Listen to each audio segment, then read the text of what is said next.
اللہ تبارک و تعالی نے سورۃ الاعراف کی آیت نمبر 31 میں فرمایا کہ وَكُلُوا وَاشْرَبُوا، فرمایا اور کھاؤ اور پیو، وَلَا تُسْرِفُوا، حد سے نہ بڑھو، اسراف نہ کرو، فضول خرچی نہ کرو، اس لیے کہ إِنَّهُ لَا يُحِبُّ الْمُسْرِفِينَ، اللہ اسراف کرنے والوں کو پسند نہیں کرتا۔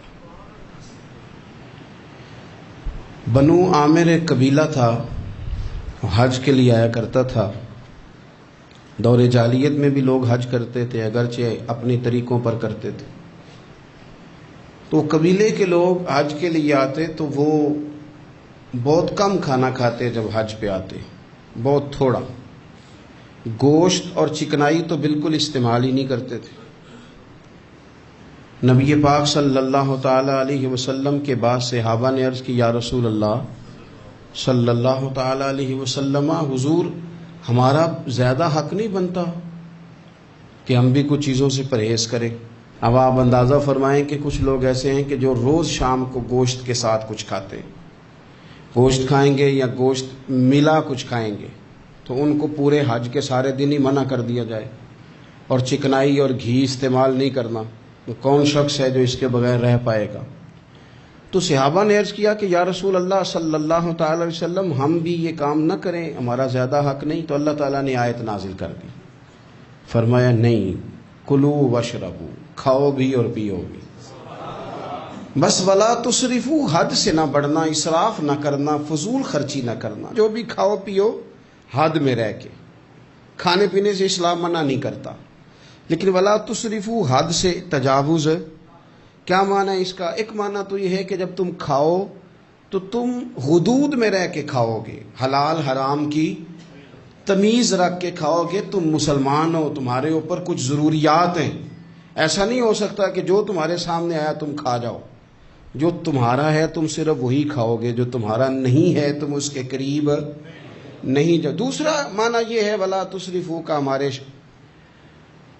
مفسرین نے بیان فرمایا کہ کھانے کے بعد نہیں کھانا، بغیر بھوک کے نہیں کھانا، کثرت سے نہیں کھانا، ہر وقت کھاتے رہنا، ہر وقت کھاتے رہنا، کھانے کو اپنے ذہن پہ سوار کر لینا، رات کو فیصلہ کرنا کہ ناشتے میں یہ کھاؤں گا، اور ناشتہ کرتے ہی دوپہر کے لیے کھانا منگا لینا، پلان کر لینا کہ یہ سبزی منگا لو، اور دوپہر کی ابھی ٹیبل پوری سجی ہوئی ہے اور دانتوں کے اندر وہ شخص صفائی کر رہا ہے اور ساتھ آرڈر دے رہا ہے کہ شام کو میرے لیے فلاں چیز۔ تو کوئی کھانے پینے تو نہیں نہ آیا مسلمان دنیا میں، کھانے پینے تو نہیں آیا، اور اتنا کھانا کہ اس کو سوار کر لینا۔ امام غزالی رحمۃ اللہ علیہ نے احیاء علوم کے اندر لکھا ہے کہ زیادہ کھانے سے مسائل پیدا ہوتے ہیں، شہوت زیادہ بڑھتی ہے، زیادہ کھانے سے غلط خیالات زیادہ آتے ہیں۔ اس لیے صحیح حدیث میں موجود ہے، نبی پاک صلی اللہ علیہ وسلم نے جوانوں سے فرمایا تھا کہ اے جوانوں کے گروہ، یا نکاح کر لو، اور اگر طاقت نہیں رکھتے تو روزے رکھا کرو، اس لیے کہ فاقہ شہوت کو کم کرتا ہے برے خیالات کو، یہ ایک کمزوری لاتا ہے تھوڑی سی انسان کے جسم میں، تو خیالات کم ہوتے ہیں۔ اور پھر جب آپ اپنا پیٹ بھر لیتے ہیں، ایک تو آپ سست ہو جاتے ہیں، نیند غلبہ کرتی ہے، غلبہ نیند کا بندے کو غافل کرتا ہے۔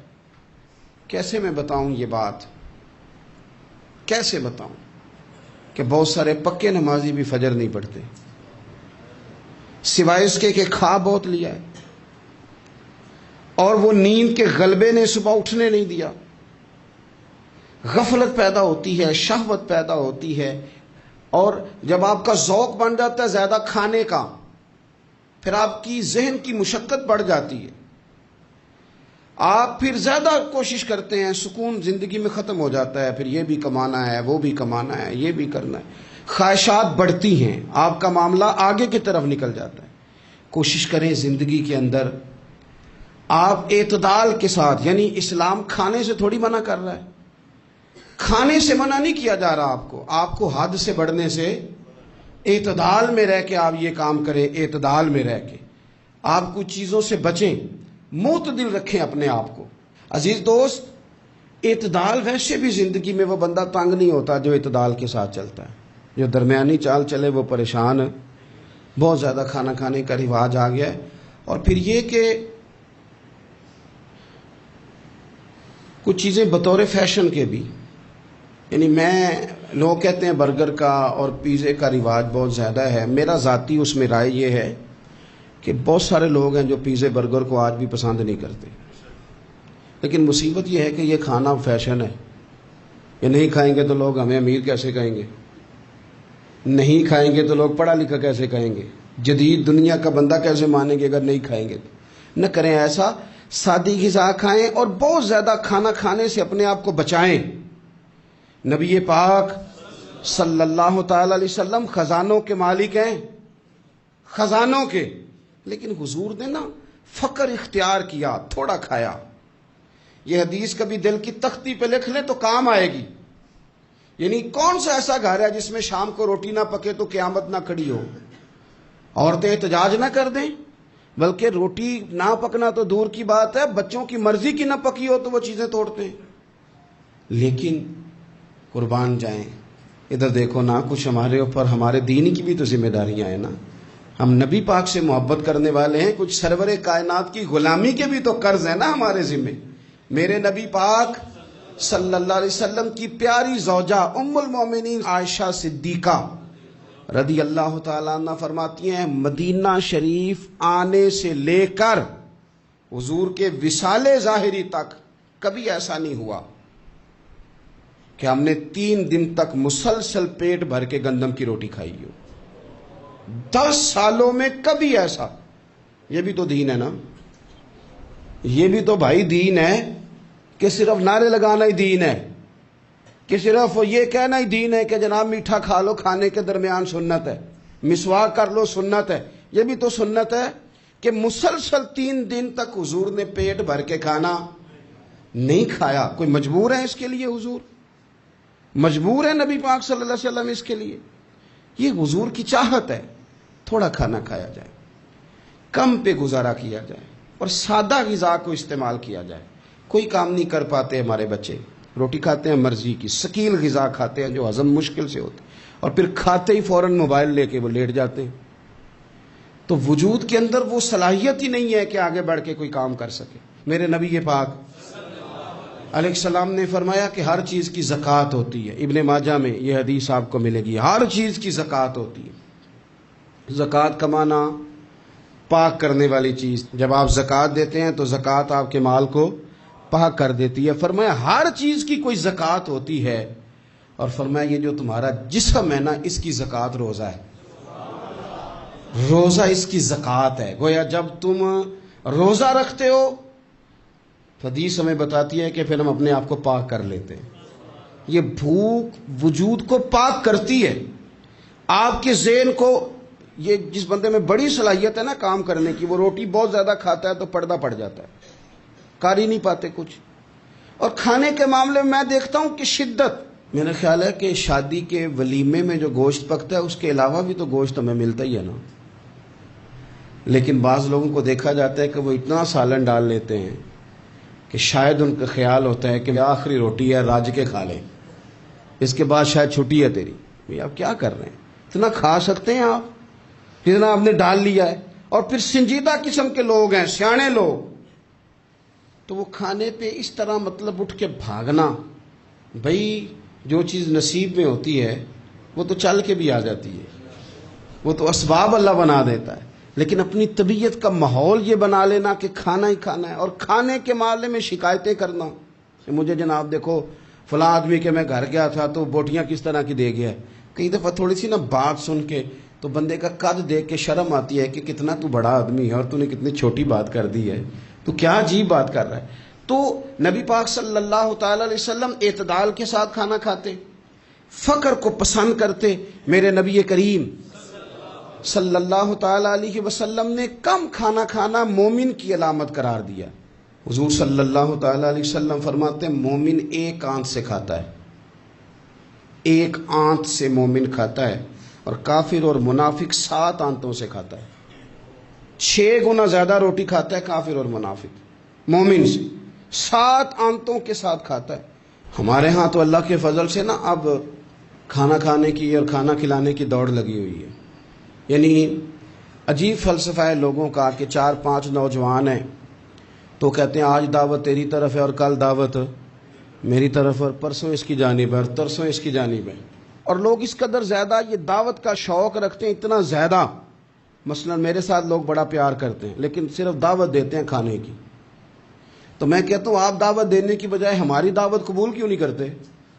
ہم آپ کو دین کی دعوت دے رہے ہیں، وہ والی قبول کریں نا، روٹی کھا لیں جی، آ جائیں کھانا کھا لیں۔ تو میں کہتا ہوں اور بھی کم ہے زمانے میں لنگر کے سوا، روٹی کے علاوہ بھی بڑے کام ہیں جو کرنے والے ہیں۔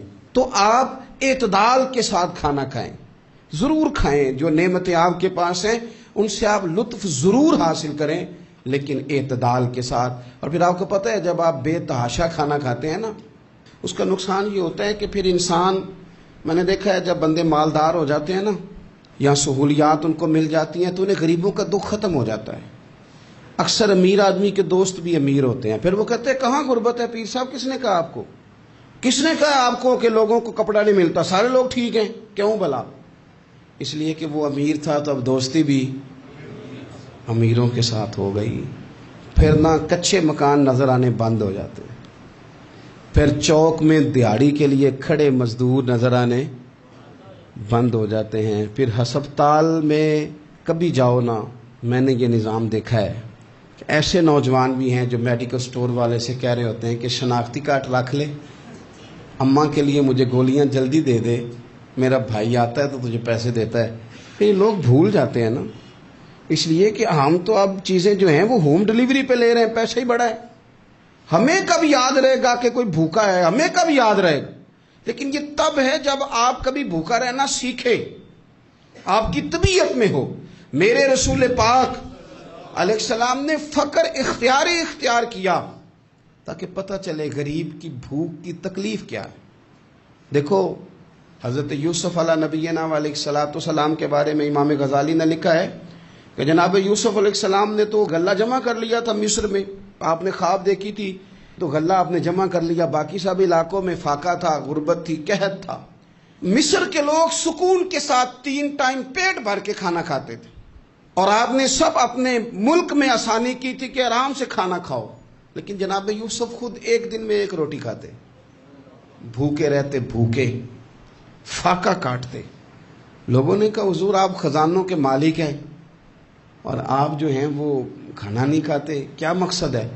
تو آپ فرمانے لگے اس لیے نہیں کھاتا، اگر میں نے بھی پیٹ بھر کے کھانا شروع کر دیا تو پھر بھوکے لوگوں کا درد میرے سینے سے نکل جائے، پھر اس بھوک کی، او میرے بھائی اب تو گاؤں سے آ کر پڑھنے والے بھول ہی گئے ہیں کہ کس کی ماں نے کتنا زیور بیچا تھا۔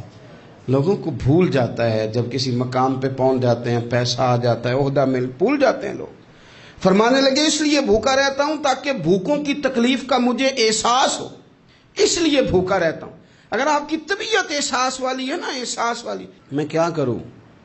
مجھے کہنے دیں یہ بات آپ کہ امیر کے فریزر میں اتنا پھل خراب ہو جاتا ہے جتنے سے غریب کی ماں کی شوگر کی 2 مہینے کی دوائی آ جاتی ہے۔ کہ میں یہ نہیں نا بتانا چاہتا کہ فریزر خالی رہ جائے میرا، مجھے کہہ لینے دیں آپ یہ بات، کہہ لینے دیں کہ بہت سارے لوگوں کے کپڑوں کے اتنے پیسے دھوبی لے لیتا ہے جتنے کپڑوں سے شاید کئی غریب ماؤں کے دوپٹے اور چادریں بن جائیں، لیکن یہ کہ وہ کپڑے دھوبی نہیں استری کرے گا تو ہماری شان کا کیا بنے؟ کرو یار، لیکن تھوڑا سا نا، میں نے پچھلے جمعے بھی کہا تھا، اور راشن بنڈن والے لوگوں عیدوں بعد بھی بھوک لگ دیجئے۔ یہ جو پیٹ کی بھوک ہوتی ہے نا، یہ بندے سے بڑا کچھ کراتی ہے۔ آپ اس کیفیت کو سمجھیں، تھوڑا سا اپنا کھانا کم کریں تاکہ دوسروں کا احساس پیدا ہو، تھوڑا سا نا ہوٹل کا پھیرا کم کریں۔ اور لوگ کہتے ہیں جی نہیں وہ پیر صاحب ساری دنیا ہی ٹھیک ہے، آپ کا تعلق کس کے ساتھ ہے؟ چلنا میرے ساتھ، میں نے پورا پاکستان گھوما ہے، میں آپ کو وہ والے شہر دکھا سکتا ہوں کہ جہاں لوگ کہتے ہیں کہ روٹی کھائیں کہ دوائی کھائیں، تو بھوکے رہ کے جو مر جانا ہے تو دوائی رہنے دو، روٹی کھاتے ہیں۔ آپ اس کیفیت کو سمجھیں، تھوڑا سا اپنا کھانا کم کریں تاکہ دوسروں کا احساس پیدا ہو۔ مخدومہ کائنات سیدہ طیبہ طاہرہ جان احمد کی راحت پہ لاکھوں سلام۔ سیدہ داخل ہوئی تو اپنے پلو سے نا چادر سے کوئی چیز کھولی۔ پرانے زمانے میں نا عورتیں دوپٹے کے ساتھ ہی پیسے باندھ لیتی تھی، وہ تو بعد میں پرس آیا تو وہ رواج ختم ہو گیا، تو دوپٹے سے نا پلو سے کوئی چیز کھولی، پیسے باندھتے تھے لوگ، زیور باندھتے تھے، قیمتی چیزیں۔ لیکن عزت والے رسول کی بیٹی نے وہ جب اپنا پلو کھولا تو روٹی کا ٹکڑا نکلا، پوری روٹی نہیں تھی، آدھی تھی یا اس سے کچھ زیادہ تھی، ایک حصہ روٹی کا نکلا۔ تو نبی کریم صلی اللہ تعالی علیہ وسلم کی بارگاہ میں روٹی پیش کر کے عرض کرنے لگی، یا رسول اللہ کئی دنوں کے بعد علی تھوڑی سی گندم لائے تھے، پیسی ہے تو ایک کی روٹی پکی ہے، 2-3 لقمے میں نے کھا لیے تھے تو مجھے آپ کا خیال آیا، تو حضور میں یہ روٹی لے کے آئی ہوں۔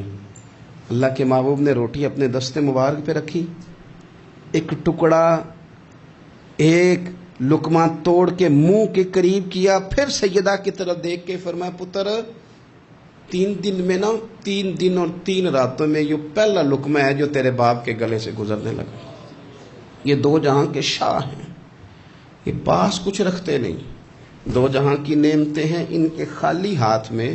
حضرت عائشہ صدیقہ رضی اللہ تعالیٰ عنہ فرماتی ہیں، حضور اتنا فاقہ کرتے تھے کہ پیٹ مبارک پیچھے کمر سے جا لگتا تو میں نا ہمدردی کے ساتھ پیار سے پیٹ پہ ہاتھ پھیرتی، او غریبو نہ رویا کرو نا یار، اگر کبھی فاقہ کاٹنا پڑ جائے بڑے خوش بخت ہو، تم وہ کام کرتے ہو جو حسنین کی اماں کرتی تھی، تم وہ کام کرتے ہو جو رب کے لاڈلے محبوب کرتے تھے، تم وہ لوگ ہو۔ حضور امیروں کو بھی بڑا کرم فرماتے تھے، مالداروں پہ بھی شفقت کرتے تھے، پر کبھی سنا ہے کسی نے کہا ہو امیر نواز رسول؟ جب بھی سنو گے یہی جملہ ملے گا، غریب نواز رسول، غریب نواز رسول۔ تو پھر تمہاری غریبی بڑی شان والی نہیں جس پر کرم نوازیاں مدینے والے حبیب فرماتے؟ پھر یہ فاقے بڑے محبوب نہیں؟ پھر یہ تھوڑا سا غریبی میں وقت گزارنا یہ بڑی عظمت والا نہیں؟ میرے عزیز، اگر زندگی کے اندر تھوڑی توجہ ہو جائے، تھوڑا سا خیال ہو جائے، تو بہت ساری ہماری جو دقتیں ہیں زندگی میں، جو آزمائشیں ہیں، وہ ختم ہو جائیں۔ بچوں کو بھی تھوڑی عادت بنائیں۔ میں آپ کو بتاؤں، خواہشات اگر بچوں کی محدود ہو جائے نا تو باپ کی محنت بھی تھوڑی کم ہو جائے۔ ہمارے نا خواہشات کی وسعت نے ہمارے والدین کو تھکا دیا، ہماری خواہشات کی وسعت نے باپ کو اوور ٹائم لگانے پہ مجبور کیا ہے، ہماری خواہشات کی وسعت نے۔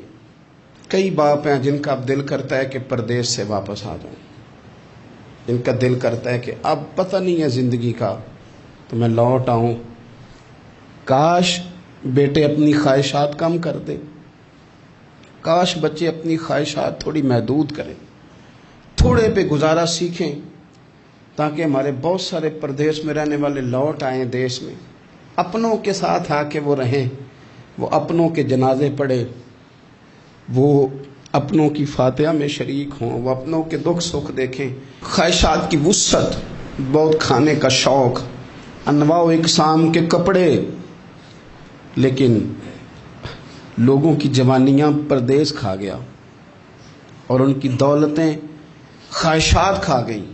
کاش والد بھی اپنے بچوں کو یہ سمجھانے میں کامیاب ہو جائے کہ تھوڑے پہ گزارا کرنا، اس سے انسان وسعت پکڑ لیتا ہے، بڑا ہو جاتا ہے۔ ہم دور نکل گئے ہیں۔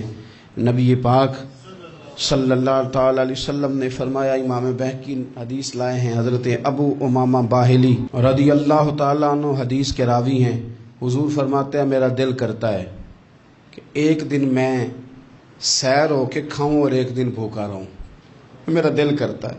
اور حضور فرماتے ہیں میرا دل کرتا ہے کہ جس دن میں بھوکا رہوں اس دن میں صبر کروں اور اپنے رب کی بارگاہ میں عاجزی کروں، اور جس دن میں پیٹ بھر کے کھاؤں اس دن میں اپنے رب کا شکر ادا کروں۔